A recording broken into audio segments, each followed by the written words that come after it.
राधे राधे दोस्तों, हमारे YouTube channel पर आप सबका बहुत बहुत स्वागत है। आज मैं आप लोग को सुनाने वाली हूँ मंगलवार व्रत की 2 पौराणिक कथा।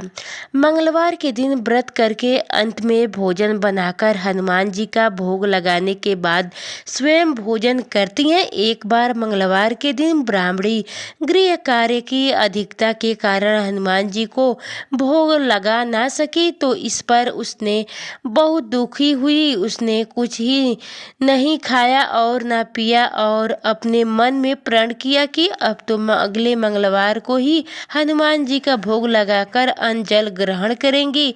ब्राह्मणी सुंदा प्रतिदिन भोजन बनाती, श्रद्धा पूर्वक अपने पति को खिलाती, परंतु स्वयं भोजन नहीं करती और मन ही मन श्री हनुमान जी की आराधना करती थी। इसी प्रकार 6 दिन गुजर गए और ब्राह्मणी सुंदा अपने निश्चय के अनुसार भूखी प्यासी निराहार रही। अगले मंगलवार को ब्राह्मणी सुंदा प्रातः काल ही बेहोश होकर गिर पड़ी। ब्राह्मणी सुंदा की इस असीम भक्ति से हनुमान जी प्रसन्न हो गए और प्रकट होकर बोले, सुंदा, मैं तेरी भक्ति से बहुत प्रसन्न हूँ, तू उठ और वर मांग। सुंदा अपने आराध्य देव श्री हनुमान जी को देखकर आनंद की अधिकता से विभोर हो श्री हनुमान जी के चरणों में गिरकर बोली, हे प्रभु, मेरी कोई संतान नहीं है, कृपा करके मुझे संतान प्राप्ति का आशीर्वाद दें।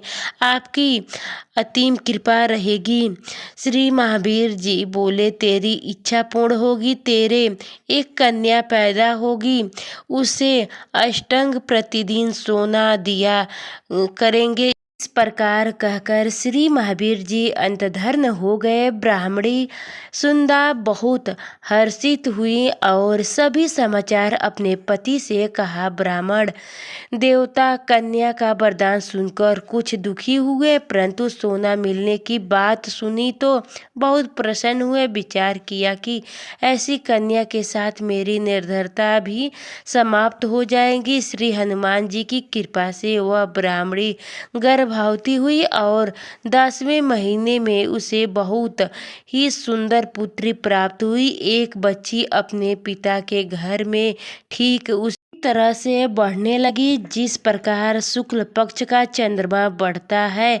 10वें दिन ब्राह्मणी ने उस बालिका का नामकरण संस्कार कराया। उसके कुल पुरोहित ने उस बालिका का नाम रत्नावली रख दिया, क्योंकि यह कन्या सोना प्रदान किया करती थी। इस कन्या से पूर्व जन्म में बड़े ही ध्यान से मंगल देव का व्रत किया।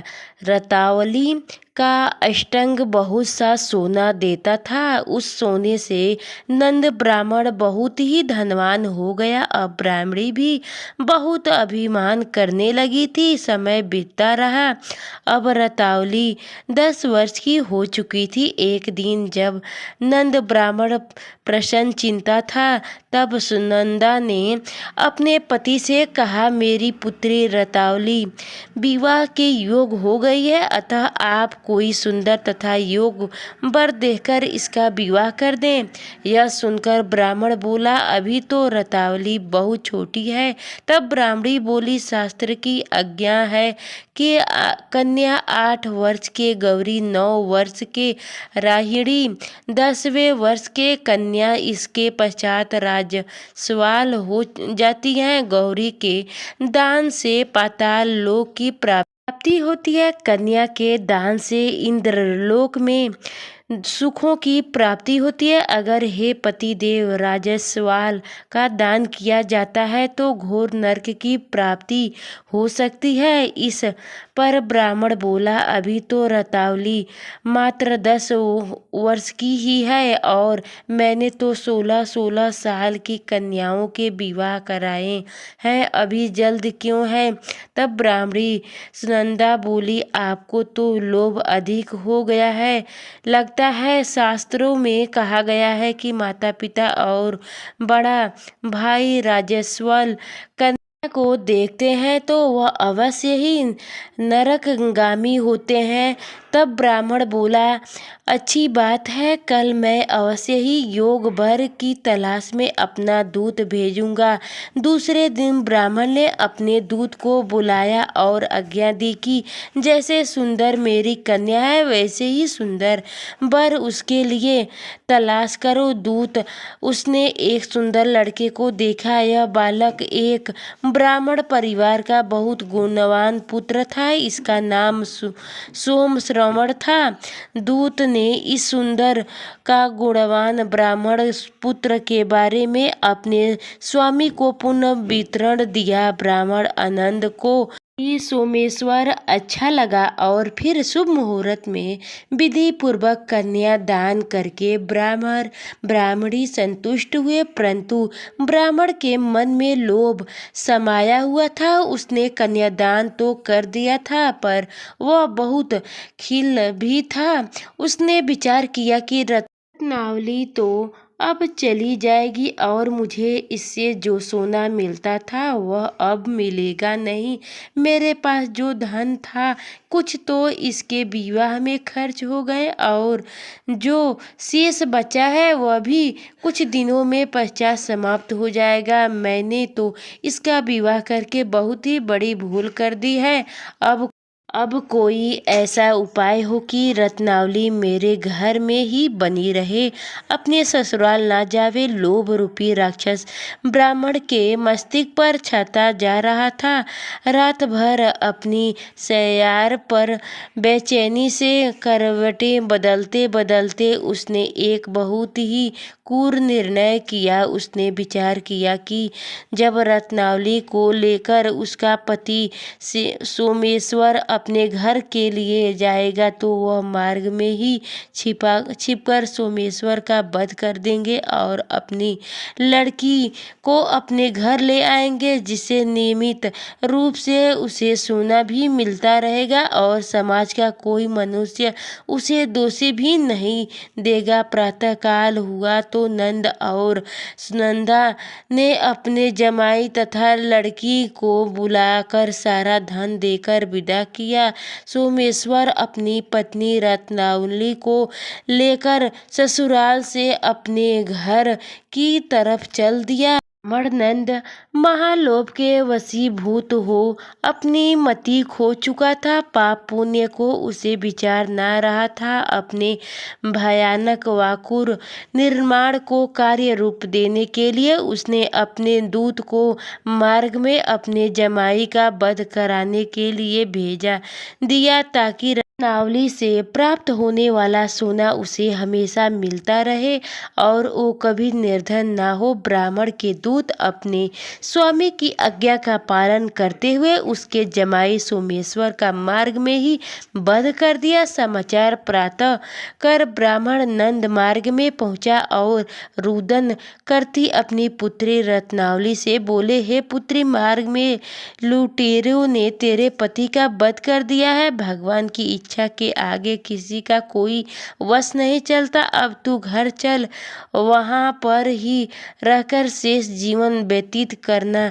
जो भाग्य में लिखता है वही ही होता है। अपने पति की अकाल मृत्यु से रत्नावली बहुत दुखी हुई। क्रंदन व रुदन करते हुए अपने पिता से बोली, हे पिताजी, इस संसार में जिस स्त्री का पति नहीं है उसका जीना व्यर्थ है। मैं अपने पति के साथ ही अपने शरीर को जला दूंगी और सती होकर अपने इस जन्म को, माता पिता के नाम को तथा सास ससुर के यश को सार्थक करूंगी। ब्राह्मण नंद अपनी पुत्री रत्नावली के वचनों को सुनकर बहुत दुखी हुआ। विचार करने लगा, मैंने व्यर्थ ही जमाई वध पाप अपने सिर लिया। रत्नावली तो उसके पीछे अपने प्राण तक देने को तैयार है। मेरे तो दोनों तरफ से मरण हो गया, धन तो अब मिलेगा नहीं। जमाई वध के पाप के फल स्वरूप यम यता भी भुगतनी पड़ेगी। वह सोचकर बहुत ही खिन्न सोमेश्वर की चिंता बताई गई। रत्नावली सती होने की इच्छा से अपने पिता के सिर अपनी गोद में रखकर चिंता में बैठ गई।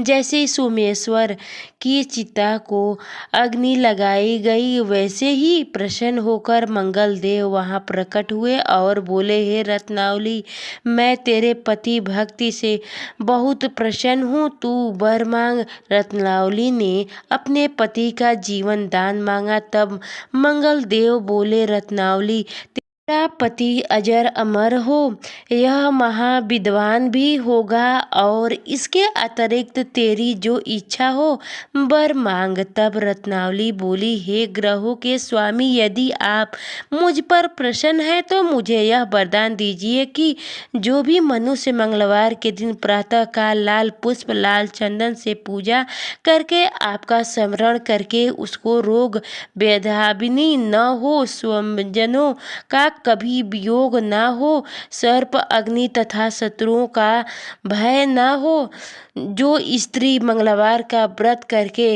वह अपनी विधवा न हो, मंगल देव तथास्तु कहकर धर्म हो गए। सोमेश्वर मंगल देव की कृपा से जीवित हो उठा। रत्नावली अपने पति को पुनः प्राप्त कर बहुत प्रसन्न हुई और मंगल देव का व्रत प्रत्येक मंगलवार को करके व्रत राज और मंगल देव की कृपा से इस लोक में सुख ऐसो को प्राप्ति होने लगा। मंगलवार व्रत की दूसरी कथा। एक ब्राह्मण दंपति के कोई संतान न हुए थे, जिसके कारण पति पत्नी दुखी थे। ब्राह्मण हनुमान जी की पूजा हेतु वन में चला गया। वह पूजा के साथ महावीर जी से एक पुत्र की कामना प्रकट किया करता था।